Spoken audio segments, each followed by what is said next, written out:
Welcome back to Up West Sports. We got live trade deadline, as live as it could possibly get. We got a new member in the house. Actually, wanted to introduce that real quick. Big guy, Chad Kebba. Actually, one of my near and dear friends since 13 years old. Him and I actually grew up in Auburn playing Auburn junior football, then went to high school and at Washington State together. Chad, thank you for joining and thank you for being a part of the team. I appreciate the beautiful intro. And I know when you reached out to me a few weeks ago, this is something I've always kind of really wanted to get into. So I appreciate the invite, man. Excited to be Always. here. Always. Yeah. And then we get the ever faithful Kyle Knowles. Knowlesy, how you doing? Got a crazy 2.5-year-old. Life's a dream. Life's a dream. Yeah, I think we're all dads here, so we all got that going for us. But um speaking of daddies, let's see how these Mariners are doing. Oh, they're losing. That's cool.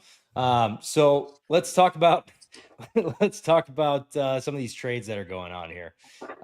Today, the Mariners, we'll start with the Mariners. The Mariners picked up Caleb Ferguson, and they just sent Ryan or Jeter Martinez back. Thoughts on that? I'll go last on this one. I'll let you guys talk about Jeter Martinez leaving the org and us getting Caleb Ferguson.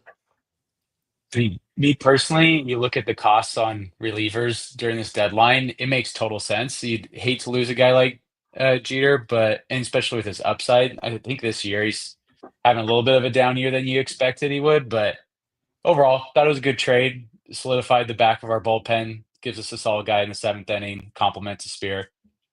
I was pretty pumped about it when it came through. Wasn't a guy like it made sense to me too. Like you saw all those price tags on the big names, and Jerry does what Jerry does, and he gets a good deal. A good deal when he finds one. It's a damn good deal. It's a damn good Yeah. deal. Absolutely. Nosy, what are your thoughts? As we've talked about, and just outside the podcast on some of the Friday Night Lives, like I've been craving another lefty. We need another lefty in the pen. We have Gabe Spire, who's been brilliant all year, but but he's the only one.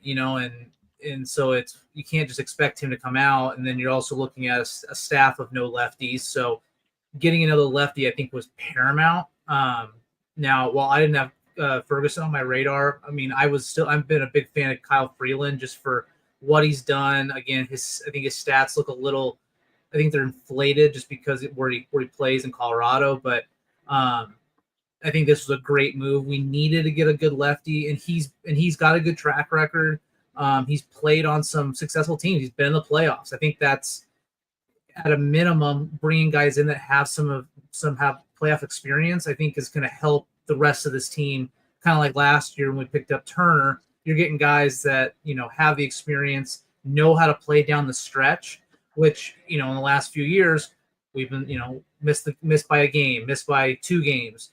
Having those guys that know how to play this late stretch of the schedule, I think will help us get us closer to what we're intending to do, which is be a year after year base or playoff team. Yeah, you hit the nail on the head with the lefty too. That was one of my big things. I was really targeting my personal target was Danny Colombe because there was a lot of talk with Minnesota Twins, and I really like what he had to bring to the table. Trying to get that Joe Beimel back, right? Like just the not sexy numbers besides the ERA, but gets outs. I did want to pull up his baseball savant numbers. I know it's been floating around Twitter. Everybody out there has probably already seen these at least a handful of times today, but just to pull it back up, I mean, he's got a ton of red, right? Like he sits in 70th, 80th percentile plus in a lot of his stuff, and noticeably in that 100th percentile for in average average. I can't talk. The AEV, we'll just shorten it up to say that is 83.5 off the bat. So wanted to at least bring that up and just talk about that. That was just something that he brings to the table. Yeah, he's not going to put up. I think his strikeouts are well below the K per nine's well below 9, but he brings a lot to the table that we all like, which is outs. And Jerry does do Moonlight. Wanted to get to your comment. 2024 Taylor Saucedo. Yep, I think you're hitting the nail on the head. He brings that to the table for sure. And we also still have Saucedo to hopefully give us some juice at some point this year. If not this year, then next year. But Overall, Caleb Ferguson, a very, very good addition and also a very good start, but it can't be the finish. Yeah, that's kind of where I'm at with him. He's a great addition, but it's one of things that still need to come. Um, Wanted to kind of get, I guess overall, losing Jeter Martinez to kind of get back on what we had to give up to get him. Jerry has done a pretty good job of understanding what's good for the organization pitching wise. And also the young guys that we've had, the track record for drafting high school pitchers. And granted, there are guys that could change that in the future with Michael Morales and Ryan Sloan. And Gino Martinez wasn't drafted, but he was picked up as a 17-year-old from Mexico. But with the younger guys, we haven't seen a lot of success. Over the years, we just haven't seen guys get drafted out of high school, and Jerry do a phenomenal job with them. It's more the college guys that you'll see, and he's done a phenomenal job with those. But his eye for pitchers, I will say he's done a pretty good job. Brandon Williamson got shipped off in a deal not too long ago, and we haven't seen him, be a ton of trouble for the Reds. There's some other names I know that have been shipped out and hasn't been, it hasn't hurt us, which I'm not too worried about. Gino Martinez still has a lot of upside, but we'll see where this one lands. I like Caleb Ferguson, and he's only 29 years old. There's still, room for him to come back and still be successful beyond this year, even though this is his last year, I believe, of his contract. Still a lot of room to grow, and I don't think he's going to cost an arm and a leg because he doesn't put up sexy numbers behind the other stuff.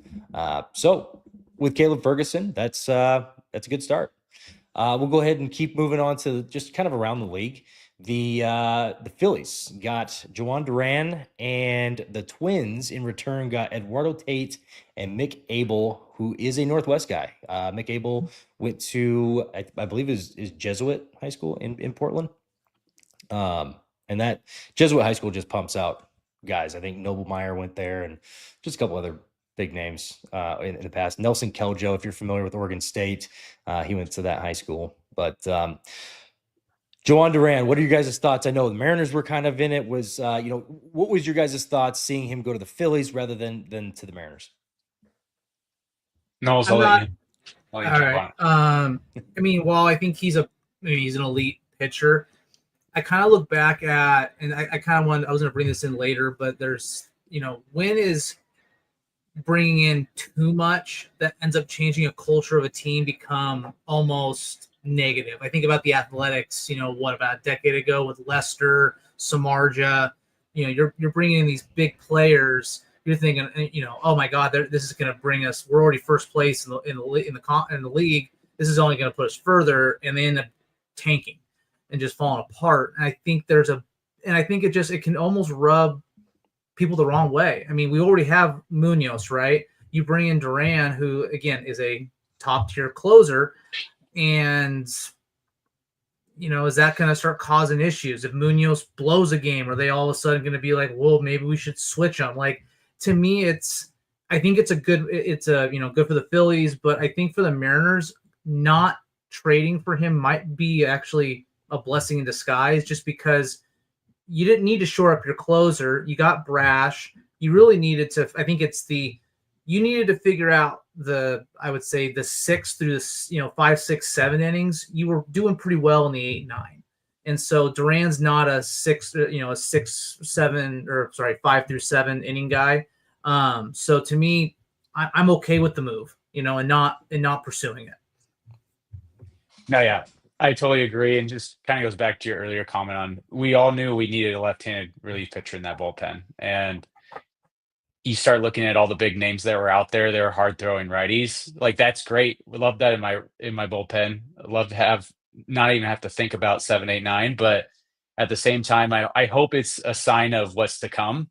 I'm hoping we save those prospects for another large deal that is going to come about, hopefully for a bat, maybe another bullpen arm, maybe a starting pitcher. But I think that's the biggest thing. We went for somebody maybe not big as a name, and going kind of back to that Duran trade, like how that looked.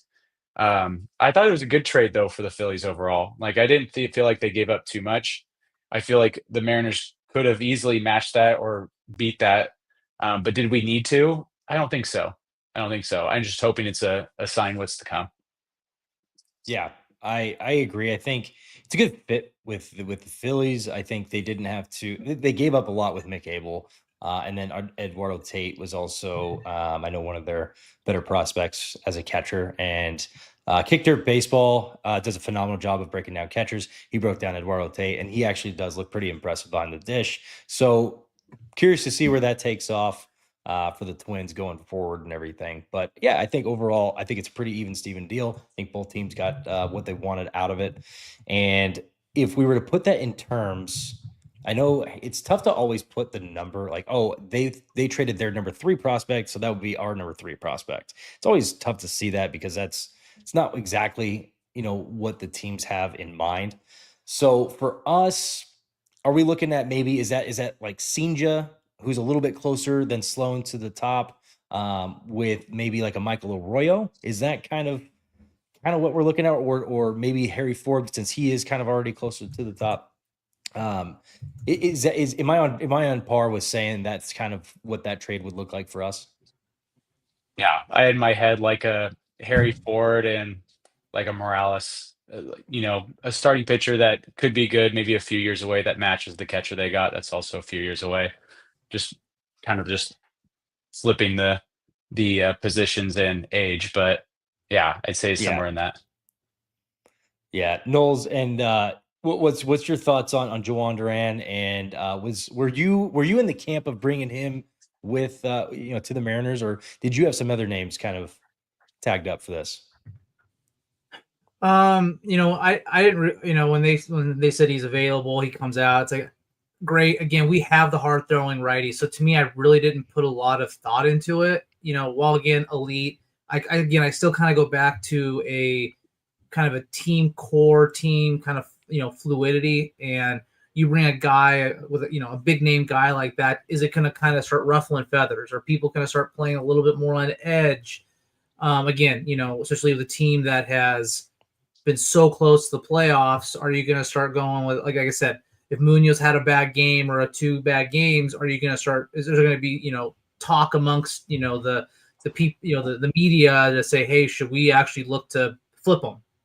And to me, it's just a non-starter. I think even just the inklings of it can ruin a team. And so again, like I said, there wasn't a whole. I mean, I don't think there was a ton of lefties out there. Unfortunately, I think what you would have had to have looked at was potentially maybe a starter. Again, like I said, a Kyle Freeland that maybe would be that long relief guy. Maybe he's kind of that you'd hope to be kind of that hybrid of he's either a guy that can be your fifth in the rotation, can be the long reliever. Maybe you stick him in the bullpen, and he's kind of that maybe a guy that he pitches the 5th through the 7th, one of those little deals. And so, again, like I said, long reliever. But beyond that, I think our focus really, after you get that lefty, was just hitting. And I think think about the Harry Fords and, the prospects we have available. Like, to me, I think the hitting was even a bigger focus. Obviously, get the lefty pitcher, but, it wasn't an absolute.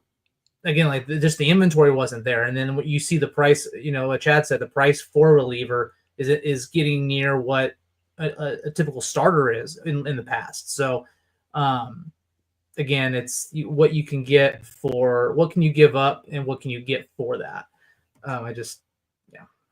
Yeah, I wanted to touch on the kind of the clubhouse aspect as well. You got Duran, who's been kind of a dominating closer over the past couple of years, and it seems like your eighth and ninth innings are already kind of locked up. You got Brash, you got Munoz. You don't need somebody that's somebody that comes from that. It's nice to have that caliber. Don't get me wrong, but you don't necessarily need that to come in and change his role from being that dominating closer into asking him to be, hey, do you mind pitching the 8th inning every other day or, every other third day, and just kind of, mixing and matching with Brash for kind of the setup guy. Not only are you no longer the closer, you are, you're kind of, in running. You're a platoon. You're a platoon setup guy, which is a shift in role in that.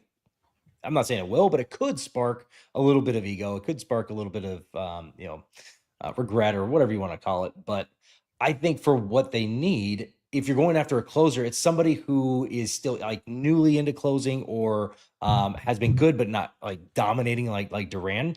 The guy that I brought up last week, I know Chad was on it when we talked about it, but Emilio Pagan is kind of the closer I would go after because he's a guy that's been a setup guy before. He's been a middle innings relief pitcher before. Now he's having success as a closer, but the Reds are in it right now, so you can't really go that route unless you give them something back. But I think to kind of add on to your guys' point is improving the floor. Chad talked about it last week. I think you could, now that you got this left-handed relief pitcher, I think you do need one more right-handed pitcher to kind of spell Trent Thornton. He's doing not terrible right now, but I still don't think that he's the guy you go into the playoffs and you're comfortable with being the low man on the totem pole, which him and Vargas are kind of fighting that battle right now for, I guess, the reliever you'd want least. There might be a couple other names in there, but those are the two guys I can think of off the top of my head. So improving the floor with another right-hander, I'm okay with that. And then shifting to a bat, like if it's Griffin Jacks, I think what they've asked for is also between Griffin Jacks and Duran, they were asking for 2 top 100 guys. Obviously, Duran, they got 2 great guys. I don't know if Eduardo Tate is a top 100 guy. I think McAble is. Yeah. So it looks like they were. You still had to give up a lot, but I think for Griffin Jacks, you would have to give up like a Ty Pete and like a Harry Ford, something along those lines. Which if you're getting Griffin Jacks, yeah, I'm okay with that. It sucks, but I mean, this is the year. This is the year where there's no real number one in the AL, and there's no true tests. There's some teams that are good.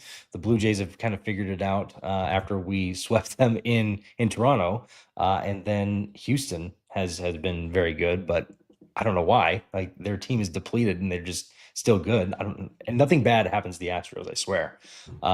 But I kind of want to wrap up that thought and move on to a couple other trades that were happening. Ryan Helsley, that was a name that was been tossed around. Hopefully, Mariner hopefuls were hoping that Ryan Helsley, he got shipped off to the Mets from the Cardinals, and the Cardinals in return got Jesus Baez, Nate Dahm, and Frank Elisalt. So they got 3 three decent prospects in return. And Ryan Helsley, pretty good, and he's somebody that can come in and be a late innings guy. You don't need him to be a closer; he can be adaptable. That's why I definitely liked him. Chad, what's your thoughts on Helsley and where he went? Yeah, Mets had the biggest day, I think, overall. I don't know if I grade them super well, just with the amount of prospects they gave up. They're a good team. They're a playoff team, so it makes sense. They pushed in some chips.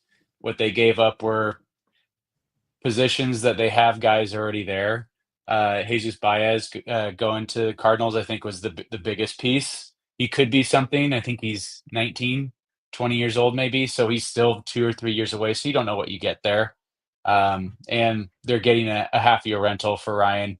Maybe he sticks around in the offseason. But I thought it was a good trade though for the Mets. I thought they had a good day. Mixed review for me overall, as far as like me being a little more conservative on trading some prospects, but I think it was a good move for them because bullpen was their weakest part of their team. So they solidified that, no doubt.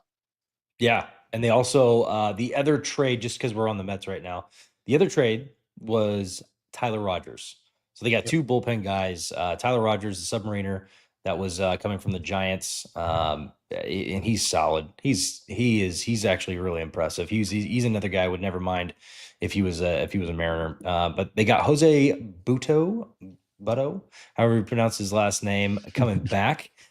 So the Giants kind of fill their bullpen right back in with a major league talent guy. And then they got 2 guys that went to the University of Tennessee. I believe they were both there at the same time.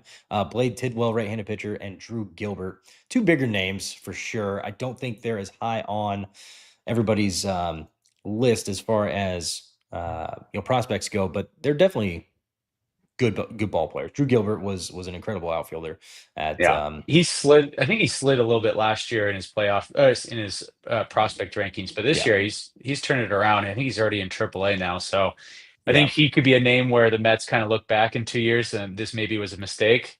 But overall still made sense for them. It was a good deal. Yeah, I think they still ended up having a good deal out of it, especially if they make a deep playoff run this year. You do these trade deadlines to kind of stack yourself up and have that push. So if you make that push, it was always worth it. Nolsey, what's your thoughts on the Mets and how they performed today with their trades? As a Mariners fan, knowing our farm, knowing our lack of success at the major league level, you kind of have a little bit of envy when you see an organization that's wanting to. Why do you have a farm system? You want to develop, but at the same time, it's trade bait, it's trade chips to essentially help your major league club. And you see there's two different like teams, I guess, when you look at it. You have the teams that develop within. I would say that the Astros are a prime example of kind of the homegrown kind of team, the Springers, the Altuves, the Correas, and then they kind of have the little bits and pieces, the Verlanders they bring into the fold. And then you have like the Dodgers, who mostly they bought their team, or they traded their team. They traded their farm system to get their major league team. So there's inverses to each side. We decide that we're going to be the Dodgers one day and we're going to be and not do anything. We're going to act like the Dodgers and not do anything, or we're going to be like the Astros and not do anything. So to me, you get that envy of like, okay, so you're not going to spend money. That's fine. Let's use our trade chips. Well, you don't want to trade your trade chips. So then what are you doing? And we're playing, and it's just, I mean, we talked about this off season, right? Of, okay, you had a lot of people that you could have maybe signed, didn't do them. Okay, there's a lot of trade pieces out there. Well, you've got, at one point, I think 20 for your top 20 prospects, I would think, or top 20, at least 20% of them were middle infielders. Well, they all can't play middle infield. So what are you doing with them? And a lot of them were kind of roughly in the same age. So yeah, you had the Ty Pete. I think Ty Pete then eventually moved to the outfield. But then you're looking at all that. Yeah, bingo. Turner, for every Mariner fan out there, you saw that and you went, I miss you, because like you're exactly right. We're all thinking the same thing.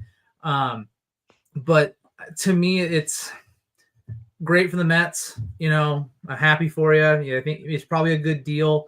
I mean, I think again we talk about the Duran deal, as you talked about, Gavin. Essentially, he become a platoon player on our team. That's a lot to give up for a platoon player. But back to the kind of the using your trade chips, but then it gets frustrating after a while because you're just sitting there going, okay, you got Harry Ford looming, you got Colt Emerson, you have a lot of these people out there. They're great, they're prospects. You don't know what they're going to do at the major league level. And yes, you might sit there and go, man, I wish we would have kept so and so. But if it gets you to a ring, it does not matter. The ring, it's like, yeah, that guy's going to be great for the next 15 years, but you got a ring. That ring is going to set you up, and so it's. And you look at like the Texas Rangers and what happened with them a couple of years ago. They won. They did it. They did what they set out to do, and then absolute hangover the next year. And now they're kind of back in it, but they're not the same team that they were when they won that. And it was, in my opinion, it's worth it. Not just as a fan, but as a player, as a manager, as a GM. That's why you do that stuff. I agree. I think it's a trickle down too, though. Like if you do that and you show that you will make that move, a free agent might go, I didn't think about Seattle before, but now I see that they're actually going to do that. Like I want to be a part of a team that, you might get a guy that maybe, is trying to, maybe he was, been a big time guy, maybe had some rough years. He's trying to find another home, kind of make it. He might now start thinking of us as like, hey, this is a team that might actually be successful. And they actually are showing that they will make the moves to do so. I'm just tired of kind of the contradiction. We want to be this, but then we don't act like it because we want to be this, but we don't act that way. And it's just this merry-go-round. So, I mean, and again, the Seahawks as another example. Yeah, we went all in. Our team did not look the same for the last decade, but you look at what they did. We still talk about it. We still talk about those teams. So it might suck for 4 or 5 years, but also let's take into account that we also have this really, really good starting pitching that is all under, one guy's under an extended deal. So add that into the fold. If you really talk about wanting to be all in, or this is our window, prove it. Here you go. Yeah. Yeah, to be honest, and this is honestly what should have I know we were a little closer to 500 at the trade deadline last year, but the pitching staff that you had was second to none. And that was, in my opinion, the time that you should have capitalized. And they got Randy Arozarena, they got Justin Turner, but yeah, you still missed the mark. You didn't. It didn't happen. Anyways, I don't mean to bring up old stuff. We got a breaking trade. Hold up, hold up, It's not a Chad big on one, the. but I think it steers the Mariners in the right direction for the next move. But Astros just acquired Ramon Urias from Baltimore Oh, Orioles. that takes them out of the Geno sweepstakes Potentially, I'd say potentially. so. Yeah, and now it's I guess it's kind of just down to the Mariners and the Cubs if it even Mhm. happens. So from what Brady Farkas had actually mentioned when he was talking with Buster Olney and a couple other a couple other big names, he had mentioned that the Diamondbacks are trying to compete next year. So they want, top level talent. The other thing that could happen is maybe they just don't ship Geno and they re-up him for next year and moving forward. And they like that's the thing is He's you got an don't have to option, I trade him. think, right? I I think think this he's got. is. I thought this was the end of his contract. I'll Kyle, if you want to look that up, and we'll keep going after it and everything. Yeah. But I thought this was the final year of his contract. But Which that one? is some good solid breaking news. What's that? Gino's contract. But yeah, so I mean, Ramon Urias heading to the Astros, and also, I was at work today, but I actually got to see this part of the Astros. Isaac Paredes is actually dealing with some injuries. I don't know if he's actually sent to the IL or if he's just going to be out for a couple of games, but there's some definitely concern there, and he actually might, he might actually go to the IL, and you might not see him for a little bit, which. I mean, with how many IL stints they have, it hasn't affected the Mariners. We're still behind them. It just is what it Yeah. is. But this could potentially bode well with the timing of it all. With the timing of us potentially adding in another, hopefully big bat or at least good enough bat, and then with another arm or two. Wanted to also kind of touch on the other one today. Key Brian Hayes going from Pittsburgh to Cincinnati, not too far, just kind of right down the road in the same division. Third baseman that's been a lifer for the Pirates.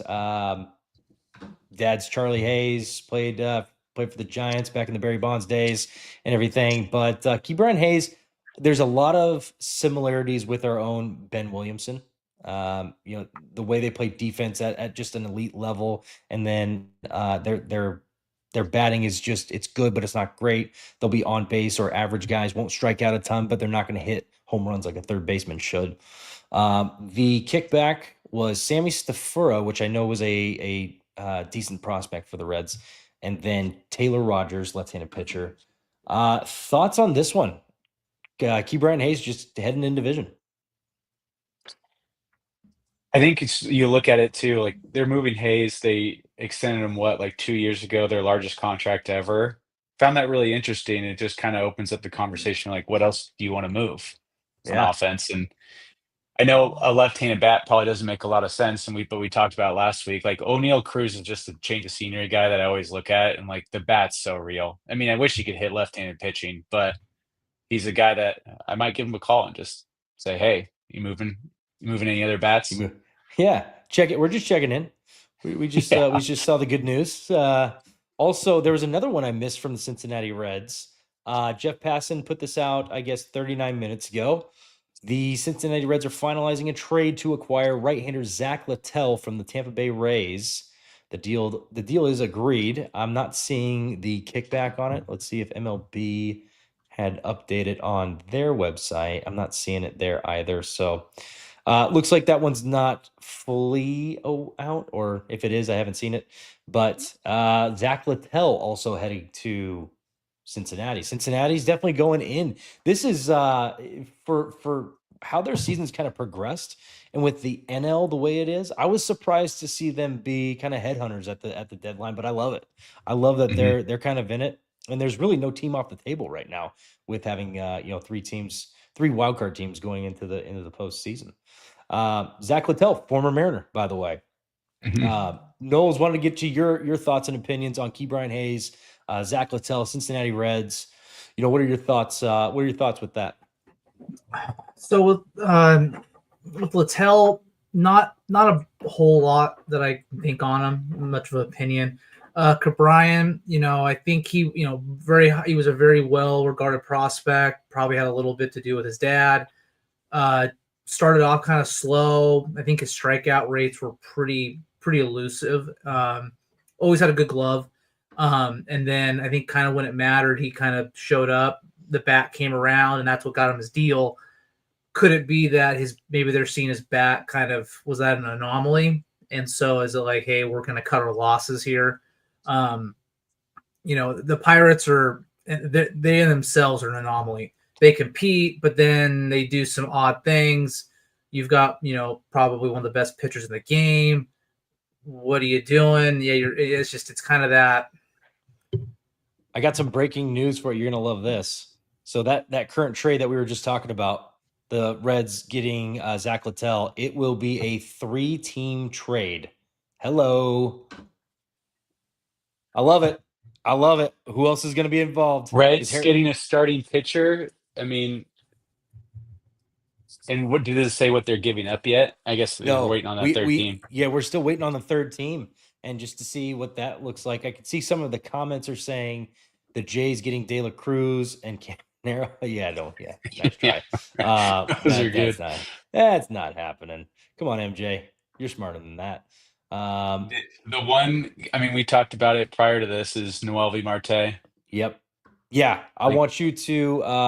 played some Did we? second base today. That's not his natural position. They're talking about him moving to right field. He's never played there in his career. They have Hayes playing third. Yeah, there Jerry seems to likes to be. trade for guys to come back to the squad. Like, it's not out of the question. There has been so many. I know I threw it in our group chat. Not. I think it was yesterday or the day before. How many former Mariners have been talked about? This. I mean, Tyler Anderson.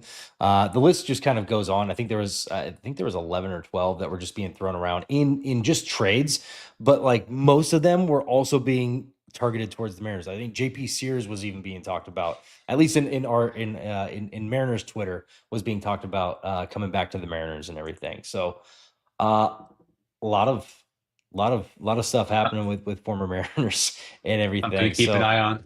it's something to keep an eye on. And we are heading down. We got what?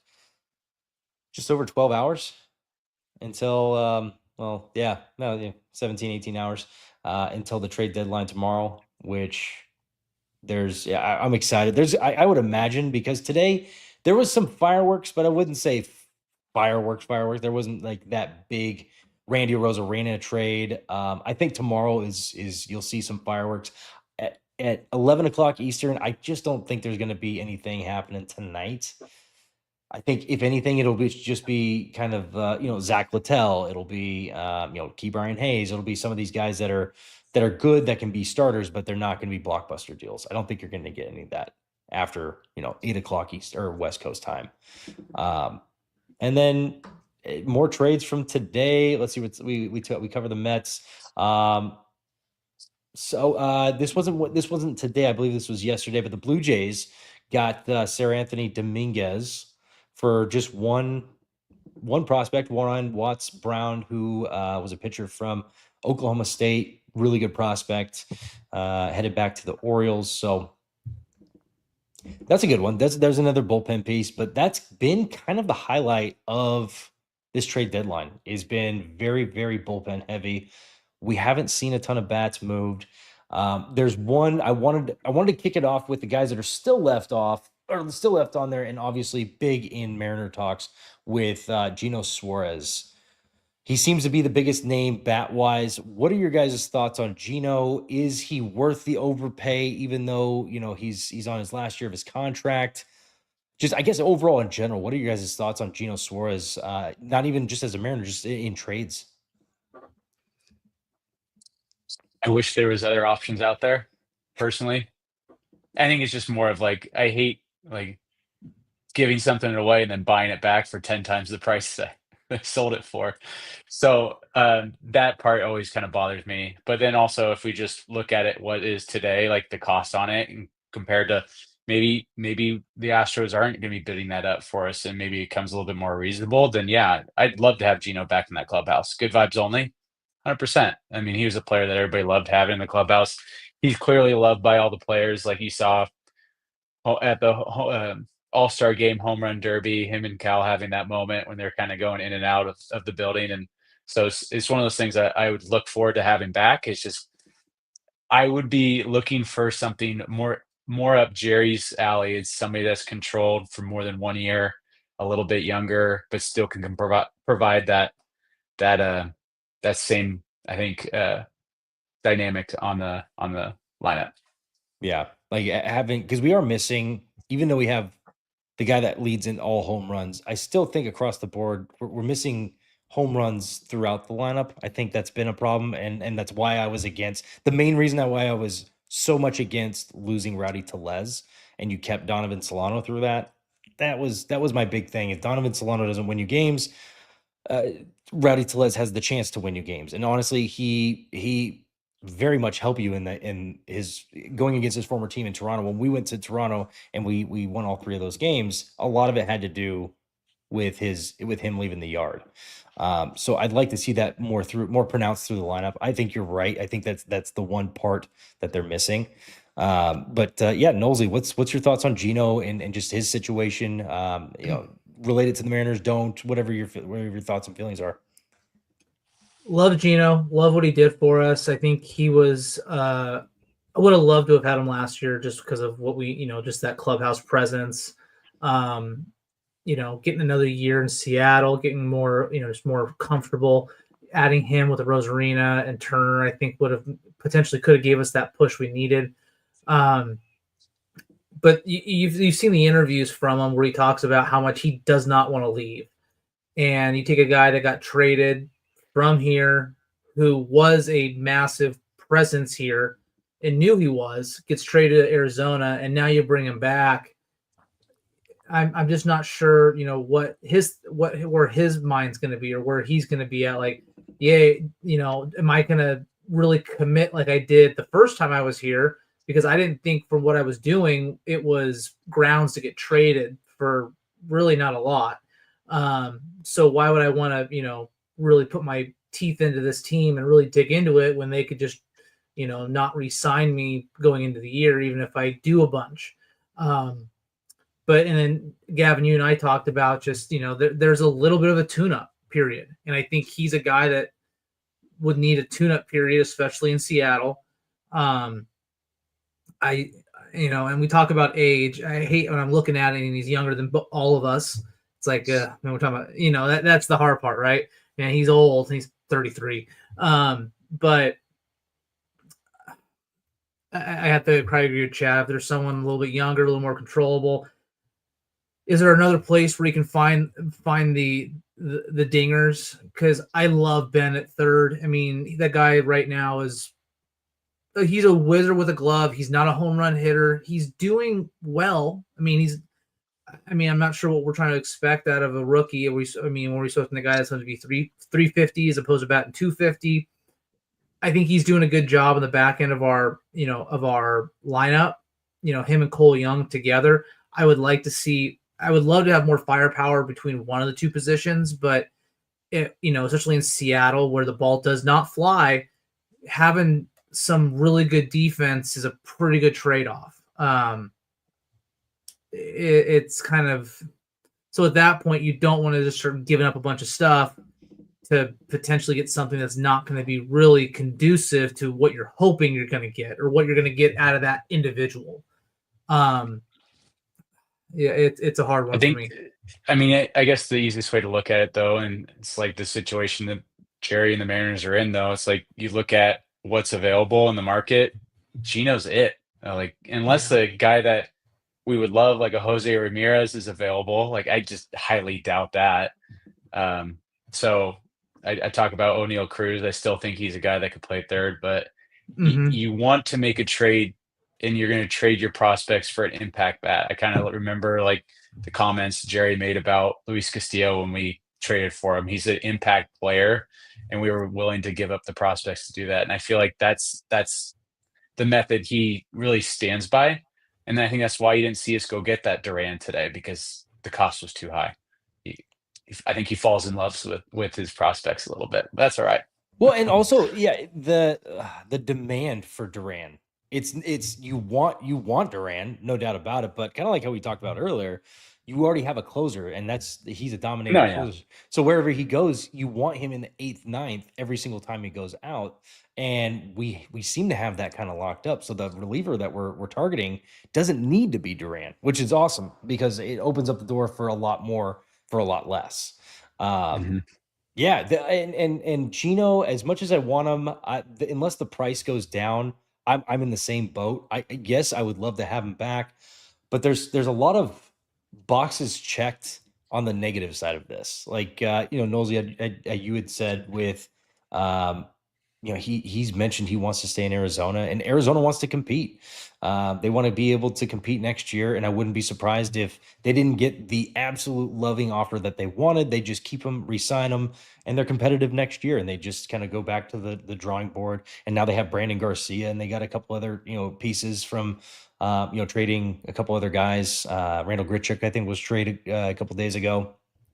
Um, he doesn't bring a lot of power, but I did want to bring his name up. I know we talked about it offline for a second, but because of his age and because of how good he is, he definitely seems like a Jerry DePoto guy. Stephen Kwan is a name that he's not going to bring power, right? And it's kind of what we need. But we talked about the market, like it's Gino, and like that's kind of it. Willie Castro's, I know he's another name, but as someone mentioned in our chat, and I want to give him credit, but I'm blanking on who it was. I want to say it was Switch in our chat. Had mentioned since June 17th, Willie Castro has just been doing not the greatest, which take it with a grain of salt. He hasn't been playing a lot. He could use could he use a change of scenery and be an everyday player and kind of have that new setting? Sure, absolutely. But as we've seen in the past, guys that get traded, it's always for hitters, it's just tough to adapt midseason to a new team. As you've seen, like we traded for Josh Naylor, his first two at bats were strikeouts. He had a 4 a.m. flight that day, and we expected him to just come out and swing for the fences, and that happened. No, it's not supposed to happen. Like the guy's a human. So I think some guy that fits the mold, and that's I think he's controllable beyond this year. Stephen Kwan, he's the guy that you will have to give up a little bit more to get, though. You're probably going to have to give up a top 100 guy and then a close guy, like maybe a Ty Pete, maybe somebody that's kind of on the cusp of being a top 100 guy or a former top 100 guy. Those are the types of guys that you'll probably have to give up to get Stephen Kwan. But wanted to kick it around to you guys. What either A, what are your thoughts on Stephen Kwan, or B, do you have somebody else that you would really like to see? I mean, with this low amount of players to choose from. I love Stephen Kwan, and I've been thinking a lot like the last like week two with JP, and I'm not sure how he's doing tonight. He just looks unhealthy. And I feel like you gotta have a guy with a high OBP, high batting average that can really set the tone at the top of your lineup, and I think Quan can definitely do that. Now, what does the fit look like? I mean, are you gonna sacrifice ABs from Canzone then, who's actually hitting very well, and his Savant page says that it's happening because he's good. So I it's one of those things like, all right, well, it definitely improves our lineup. It subtracts another young guy, probably same age as Quan. So I don't know how much of a fit it is. Where like, what are the costs on the other things? Like Willie Castro, you mentioned him too. I think he fits really well with and complements Ben really well because Ben doesn't hit left-handed pitchers very well, and Willie Castro does. I think he's batting over 300. So I think it's a good combination. He's a guy that doesn't have to play third base every day. He can go play second base, corner outfield, some first base. So I think those two definitely, I think, kind of rounds out like what I have out there as good fits. Yeah, Nosey, what about you? So with Quan, I mean, he's a left fielder by trade, so I'd be curious how the transition would be to right field because obviously you got Rosarina on left, and you're not. And if you pull Rosarina to the DH, and you're taking out Polanco, unless you're going to put Polanco at second or third, which then pulls Williamson or Cole. So you're really, and I think we talk about like where would you, and we've talked about before, like if you can hide a player in terms of a bat because their glove is so elite to me, like right field, could we get more production out of the outfield?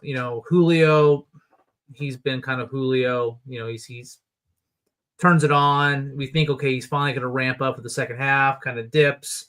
So are we still waiting for that big resurgence that he normally has in the second half? Canzone has played well. But would this be the opportunity? We talk about having the prospects to make a big splash. Is this where you try to maybe pluck someone from a team that wasn't exactly wanting to trade him? We talk about Acuna. I know they're probably not going to trade him, but just those types of players, maybe probably a tier lower. Like, hey, hey, we're going to give the pieces up to get ourselves an outfielder that can really, really push us forward. I'm the proponent of Seattle lives and dies on the platoon player. And I think it's just because we're stingy with our trade capital and our money. So we try, we're going to platoon because that's going to save us money. Well, here's a good time. You fix the problem with first base. You got Naylor. You got your everyday first baseman. Can you get us your everyday right fielder? And now you've got, or maybe it's an everyday right fielder and you bring in an impact right fielder and an impact second baseman. And now you've got a utility guy in Cole Young, as opposed to, Demo, who really has just really struggled. And then you got Solano and all these guys that really, we have too many utility players that we're trying to make everyday players or darn near everyday players. So it's, okay, stop being cheap, go get us some everyday people, spend it. If you don't want to spend the money, fine, spend the prospects. Technically, they're free. You're not paying them really anything. So shoo them, bring some people in, and let's get your starting nine. Like, I mean, right now, trying to pick our starting lineup every day is like trying to predict the weather in the Pacific Northwest. It's nearly impossible. So, Yeah. It just gets to that point of you talk about it, management of Seattle, you talk about these things, shut up and do it. We're waiting. I got intently. It Yeah, go ahead, confuses Jeff. me though, like with the Guardians wanting to move Quan, which he's controlled till 2027. Is Jose Ramirez available then? Mm-hmm. Like, Yeah, the only thing with him is his no trade clause, which he would have the end say on where he goes. So, and not to say that they wouldn't be lifted, but I guess it would make it tougher because as we're looking at 8:30 on the night before, it would be tough to be like, hey, are you okay with going to Seattle? This is a big deal. It's gonna be a blockbuster deal. Like you're going here, 3 prospects are coming to us, 2 prospects are going to the Cubs. The Cubs are getting Quan, and like it's got to be a blockbuster deal. And for that to happen, for him to lift his no trade clause, it would be tough, but it's not off the table, right? Like, yeah, if they're looking to move Quan, who else is available? It sparks the question of who else is available with a team that's potentially doing a small rebuild and trying to stack the chips for next year or 2 years down the road. I did want to bring up 2 more players. One of them has been obviously talked about. The other one not talked about as much. I've only seen maybe 1 or 2 people throw his name out, but I wanted to start off with Luis Robert. Could use a change of scenery. I think the asking price. I think the White Sox want a lot for him, obviously, and I think everybody else is a little bit lower. If you can find somewhere in the middle, like a Michael Arroyo and a Taipei, or Michael Arroyo and Michael Morales, depending on if they want a position player and a pitcher, that would be, I think, an ideal situation. I don't know if the White Sox would necessarily go for it, but that would probably be meeting in the middle of getting a top 100 guy and then getting another guy that's doing well. I don't know if Michael Morales will necessarily ever be a top 100 guy, but somebody that can fit in and help them out down the road and just be, because I think to me, Michael Morales lines up as like a good solid number 4, number 5 down the road. I don't think if he's a number 3, it's on It's on the Colorado Rockies. It's on a team that needs somebody like that. So Luis Robert was one of the guys I wanted to mention, and I think with where he's at, headspace, just being with the White Sox organization, I get the feeling that he wants out. Now, granted, I'm outside looking in. I'm not in that clubhouse. I don't know what's going on, but just looking at his demeanor on the field, I could kind of see that he's just like, get me out of here. Have you been to the I, South Side before? I have been. I actually, after my wedding, we went to a White Sox game, and Oh, nice. I did see Louis Bob play, and yeah, the stadium was not full. So it was, yeah, I could see him being happier, especially if he comes into a good vibes nation with Julio Rodriguez and company. I think he'll fit right in. That could, help his juju and help him find his peace in the outfield and just as a hitter in general. The other person I did want to bring up hasn't been talked about too much, and it would be a lot to get him. Would be Kyle Stowers, who was an all-star this year. He's on a team that is rebuilding.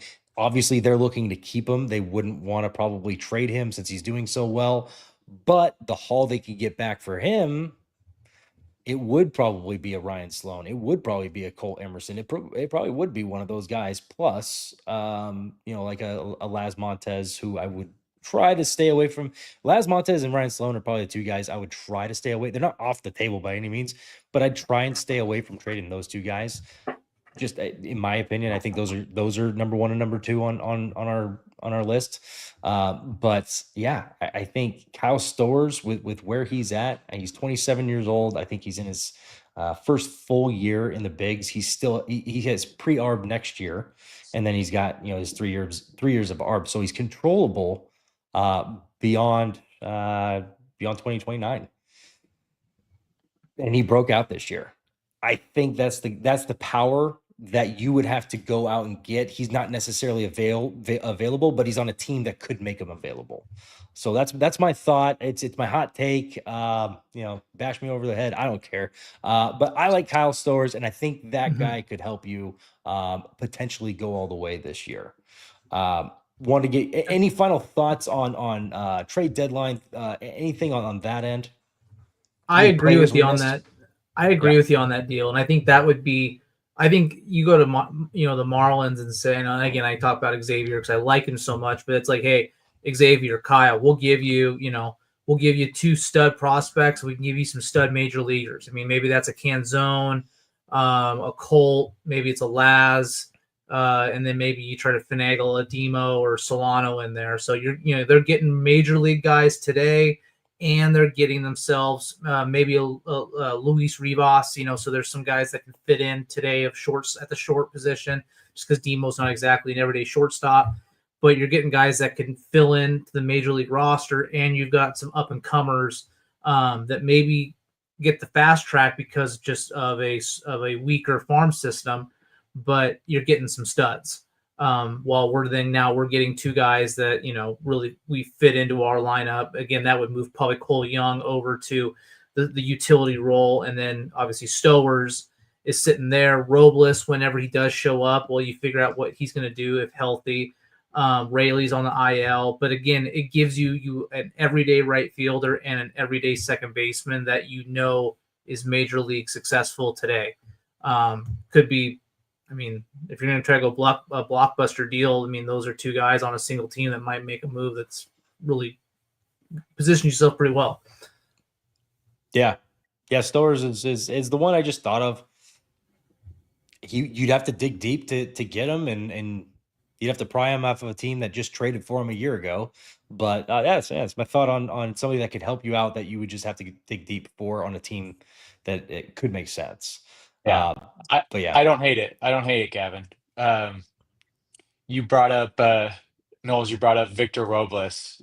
Do you think Jerry DePoto 2 days from now is going to call Victor Robles a trade deadline acquisition for us, like he's done in years past with other players? Oh God. I mean, now you say it, it's not a complete shock, or wouldn't shock me. Not exactly going to pay the over under on that one, but it would be the Mariner way. I'll give it a 54% chance. Yeah, And that's I can only think of that, and when I hear Stowers or any outfielder, I'm just like, no, Jerry's seeing Victor Robles as the guy that's going to come back and ignite our offense, that's my and guy. That's mine. I did yeah.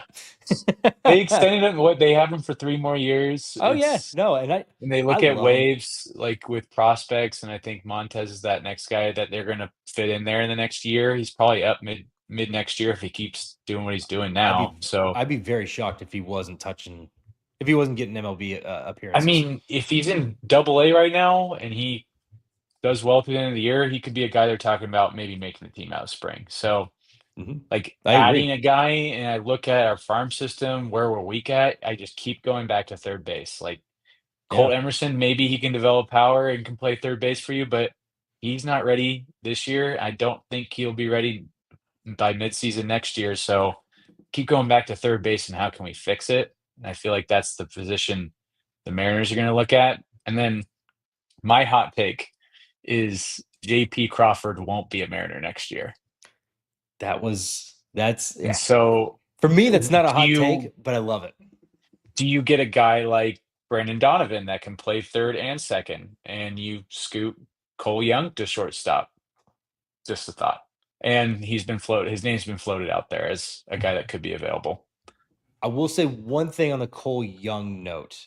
He he'll be fairly. I think he'll be below average as a shortstop defensively. The one position I probably don't want that to be is shortstop, but also if the rest of your team, if you get the Dodgers lineup and that's your shortstop, sure, go ahead. We got faith in the rest of this team. Yeah, Cole Young, it would be tough because I seen him make that throw from second base, and it's looking a little gritty. But Yeah. I'm Second not, base is probably his natural position. and Better fit for him. and surprisingly, in that Kyle Stowers deal, Cole Young might actually be a part in that. Just because you do have Good. Luis Rivas, you got Samad Taylor, you got other guys that I think if you had on the MLB roster would do exactly what you're already getting from. And then they also have, like we've talked about Samad Taylor before. I think Samad Taylor has a chance to be even better with the amount of stolen bases he can provide. And he's shown power. Surprisingly, in Tacoma, he's actually shown a little bit of pop. So That's the yeah, PCL for you. that's the big. It's funny because like you and I played baseball in Tacoma, the ball doesn't fly. What the heck's going on right across the way there? But You got yeah, Rivas, who really has done nothing but excel at the major league level. I mean, And he's he's done. playing well in AAA too. Just doing his thing. I got a quick update for you guys. Polo just hit a bomb. Yeah, I Let's just go. saw that pop up. Perfect. I'm on 4-3. Stream East, so I might be a little bit behind, but yeah, I just saw it. That was awesome. I had to talk about it because now it's only a 4-3 game. Because what is this from Brian Wu? No, I'm just kidding. Brian Wu's he's been awesome, so I can't talk too much negative about him. Um, Wanted to kind of move and shift gears to the second half, or just I guess post trade deadline. Right now, we're projected at 86 wins. I gotta ask, where do you guys see us if we make a minor move tomorrow? If it's a Willie Castro, if it's somebody that's just kind of middling, or I guess middling, but improves but doesn't, it's not Gino, it's not one of the big names. What's your guys' thoughts? Over under 86? Like where do we finish this year? Do we make a playoff run? Are we, with the staff and the way we're at, are we out in the first round? What are you guys' thoughts on how we move forward past the trade deadline if we make a, I guess, middling move? I mean, I just look across the board. I mean, we have to play other teams, right? I just look at the other teams in the AL. Everybody has their weaknesses. There's no like team that really stands out to me that I look at and they're like, oh, they're way better than the Mariners. So I still feel like we can hit the over on that. I mean, that's the same number I think the Mariners started with to start the year. Maybe it might have been like 82 and a half. So we've improved that. But yeah, I think we definitely need to make a move. It needs to be in the lineup. I think we can hit the over on 86 though. Hammer it, hammer. Nosy, what about you? What are your thoughts on 86 moving forward? If we hit 86, we're sitting exactly where we were last year. I just think we need to And we're be. a better team. Yeah, I just think I don't know. I think we need to. I mean, I think you kind of have to go because if you shoot for 86, right? Like that's a projection. I feel like we've seen it where like the Astros or some of these other teams they just do just enough over it to get us. So it's like okay, if we're thinking 86, we need 90.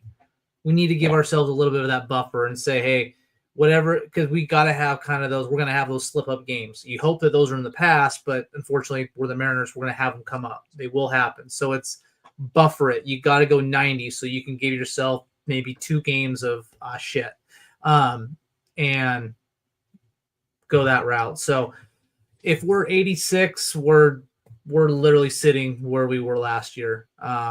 So I'm hope I'd have to say we have to go to the over. I'm not asking for 98. I'm just saying give me 90.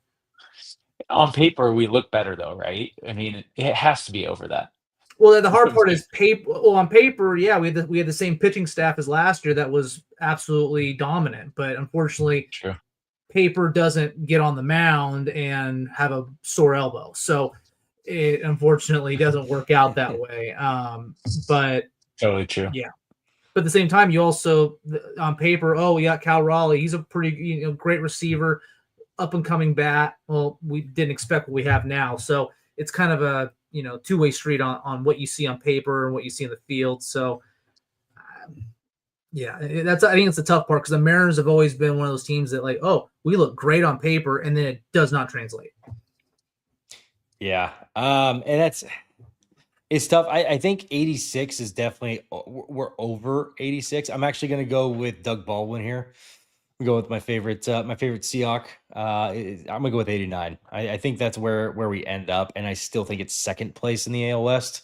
Uh, However, I do think that I guess the wild card and where we're at, I don't know.